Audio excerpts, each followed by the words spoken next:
Good morning అండి. మొదటిసారిగా my hub channel visit చేసిన వారు సబ్స్క్రైబ్ చేసుకోండి. కావాల్సిన ఇన్ఫర్మేషన్ కోసం కామెంట్లు తెలియపరచండి. అదేవిధంగా వీడియో నచ్చినట్లయితే లైక్ చేయండి అండ్ షేర్ చేయండి సార్. సో ఈరోజు వచ్చినటువంటి అన్ని న్యూస్ పేపర్లో కనుక వార్త కనుక చూసుకున్నట్లయితే జాబ్ క్యాలెండర్ ప్రకారమే నోటిఫికేషన్లు ఇవ్వాలి.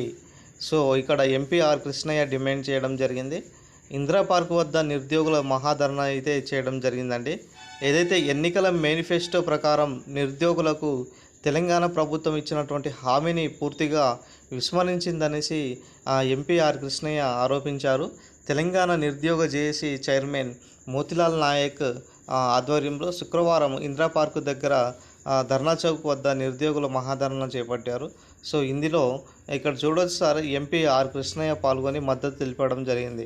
నిరుద్యోగులకు న్యాయమైన డిమాండ్ల సాధన కోసం వారు చేసే ప్రతి పోరాటంలో బీసీ సంక్షేమ సంఘం సంపూర్ణ మద్దతు ఇస్తుందని జాబ్ క్యాలెండర్ ప్రకారం 13 నోటిఫికేషన్లను జూన్ 2వ తేదీలోపు విడుదల చేయాలనేసి డిమాండ్ చేశారు.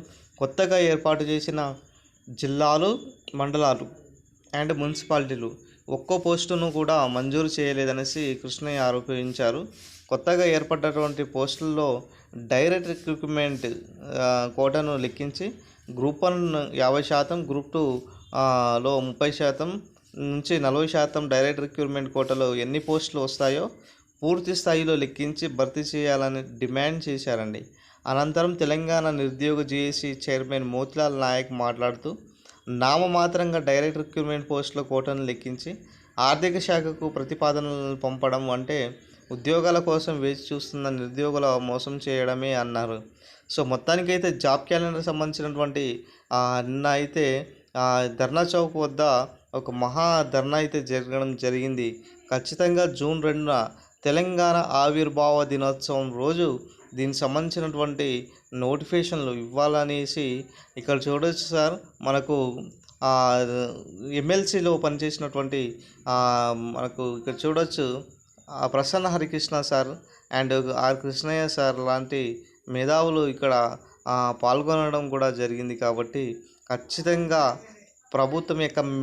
ప్రభుత్వాన్ని రిక్వెస్ట్ చేస్తున్నాం, ఖచ్చితంగా మీరు డిమాండ్ చేస్తున్నాం, ఖచ్చితంగా మీరు ఈ యొక్క నోటిఫికేషన్లు ఇవ్వాలన్న ఉద్దేశంతో ఈరోజు తెలంగాణ ప్రభుత్వంలో నిరుద్యోగులు మహాధరణకు పాల్గొనడం జరిగింది.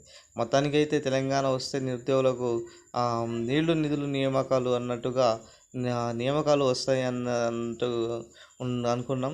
కానీ ఈ ప్రభుత్వాలన్నీ కూడా మరి జాబ్ క్యాలెండర్ ఇవ్వాలని కూడా కోరుకుంటున్నాం. సో మొత్తానికైతే జాబ్ క్యాలెండర్ ప్రకారమే నోటిఫికేషన్లు ఇవ్వాలి. 13 రకాల నోటిఫికేషన్లను విడుదల చేయాలి. ఖచ్చితంగా ఉద్యోగ నియామకాలు చేపట్టాలి. ఖచ్చితంగా అన్ని శాఖల్లో ఉన్న ఖాళీలను భర్తీ చేయాలి. ఖచ్చితంగా వివిధ మండలాల్లో, మున్సిపాలిటీల్లో, కార్యాలయాల్లో ఉన్నటువంటి అన్ని పోస్టులను భర్తీ చేయాలి. గతంలో జాబ్ క్యాలెండర్ మనకు అక్టోబర్లో ఇచ్చారు. ఎస్సీ వర్గీకరణ కారణంగా ఆగిపోవడంతో మళ్ళీ అది డిలే అయింది.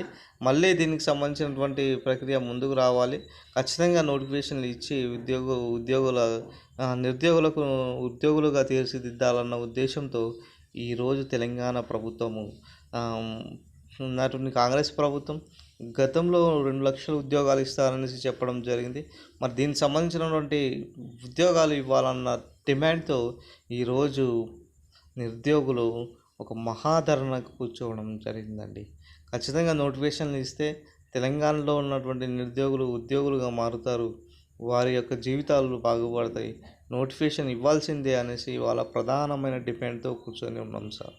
ఇది సార్ ఈరోజు వచ్చినటువంటి న్యూస్ అప్డేట్. వీడియో నచ్చినట్లయితే లైక్ చేయండి, షేర్ చేయండి, సబ్స్క్రైబ్ చేసుకోండి my dear friends. Thank you friends. Thank you one and all.